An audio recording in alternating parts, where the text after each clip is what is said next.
முன்னாள் பிரதமர் நஜீப் ரசாக்கின் அரச மன்னிப்புக்கு இந்தியர்களின் ஆதரவே அதிகம் இருப்பதாக மெர்டேக்கா மையம் நடத்திய ஆய்வில் தெரியவந்துள்ளது.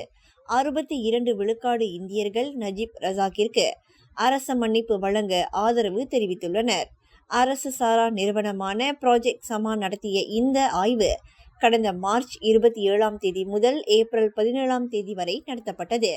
இதில் 222 நாடாளுமன்ற தொகுதிகளிலும் 1210 பேர் ஆய்வின் கேள்விகளுக்கு பதிலளித்துள்ளனர். தேசிய முன்னணி வாக்காளர்கள் மற்றும் மலாய்க்காரர்களின் பெரும்பான்மை ஆதரவை நஜீப் பெற்றிருந்தாலும் அவருக்கு அரச மன்னிப்பு வழங்குவதற்கு மலாய்க்காரர்கள் எதிர்ப்பு தெரிவித்துள்ளனர். பொதுமக்களுக்கு செய்த நம்பிக்கை துரோகம், ஊழல் நடவடிக்கை, குற்றத்தை ஒப்புக்கொள்ள மறுப்பது ஆகியவற்றை காரணம் காட்டி 57 விழுக்காடு மலாய்க்காரர்கள் அவருக்கு அரச மன்னிப்பு வழங்குவதை எதிர்த்துள்ளனர். அதைத் தொடர்ந்து நஜீப்பிற்கு அரச மன்னிப்பு வழங்கும் முயற்சியை 95 விழுக்காட்டினர் சீன சமூகமும் நிராகரித்துள்ளனர்.